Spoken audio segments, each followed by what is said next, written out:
آندھی کے وقت حضور صلی اللہ علیہ وسلم کا طریقہ کیا ہوتا تھا؟ حضرت عائشہ رضی اللہ تعالی عنہا فرماتی ہے کہ جب ابر آندھی وغیرہ کا اندیشہ ہوتا تھا تو حضور اقدس صلی اللہ علیہ وسلم کے چہرہ انور پر صاف صاف ظاہر ہوتا تھا۔ چہرہ انور جو ہے خوف کی وجہ سے فیق ہو جایا کرتی تھی۔ حضور اقدس صلی اللہ علیہ وسلم کبھی اندر تشریف لے جاتے، کبھی باہر تشریف لے آتے تھے، اور یہ دعا پڑھا کرتے تھے کہ اللہم انی اسألک خیرہا وخیر ما فیہا وما ارسلت بہ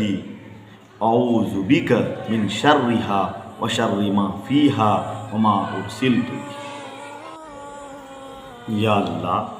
میں اس ہوا کی بھلائی چاہتا ہوں جو اس ہوا کے اندر ہو، بارش وغیرہ میں اس کی بھلائی چاہتا ہوں یا اللہ، اور جس غرض سے اس ہوا کو بھیجی گئی ہے اس کی بھلائی چاہتا ہوں، اور میں اس ہوا کی برائی سے پناہ مانگتا ہوں، اور جس غرض سے بھیجی گئی ہے اس کی پناہ چاہتا ہوں۔ اور جب بارش شروع ہو جاتی تھی تو حضور صلی اللہ علیہ وسلم کے چہرہ پر انبساط شروع ہو جاتے تھے۔ میں نے عرض کیا، یا رسول اللہ صلی اللہ علیہ وسلم، سب لوگ جب ابر کو دیکھتے ہیں تو خوش ہوتے ہیں، اطمینان ہو جاتے ہیں کہ بارش آنے والی،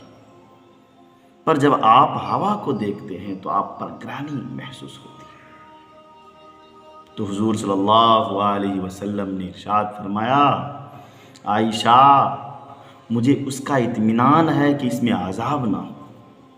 مجھے اس کا اطمینان ہے کہ اس میں عذاب نہ ہو۔ قوم عاد پر ہوا کے ساتھ ہی عذاب آیا تھا، قوم عاد پر ہوا کے ساتھ ہی عذاب آیا تھا، اور ابر کو دیکھ کر کے وہ لوگ بھی خوش ہوئے تھے، اس میں ہمارے لیے پانی برسایا جائے گا، حالانکہ اس میں عذاب تھا۔ اللہ جل شانہ کا ارشاد ہے کہ فَلَمَّا رَأَوْهُ عَارِضًا مُسْتَقْبِلَ أَوْدِيَتِهِمْ، جب ان لوگوں نے یعنی قوم عاد نے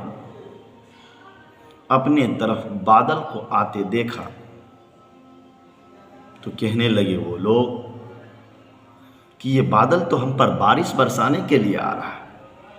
یہ بادل تو ہم پر بارش برسانے کے لیے آ رہا ہے۔ تو ارشاد خداوندی ہوا کہ نہیں، یہ بارش برسانے کے لیے نہیں، بلکہ یہ تو وہی عذاب ہے جس چیز کا تم اپنے نبی سے توقع کرتے تھے، اور اپنے نبی کو کہتے تھے کہ اگر تم سچے ہو تو ہم پر عذاب لے آؤ۔ ایک آندھی ہے جس میں دردناک عذاب ہے، جو ہر چیز کو اپنے رب کے حکم سے، اللہ کے حکم سے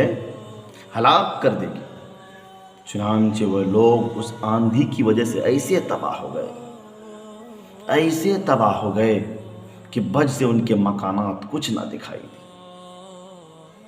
مکانات کچھ دکھائی نہیں دیتا تھا، اور ہم مجرموں کو اس کی طرح سزا دیا کرتے ہیں، ہم مجرموں کو اسی کی طرح سزا دیا کرتے ہیں۔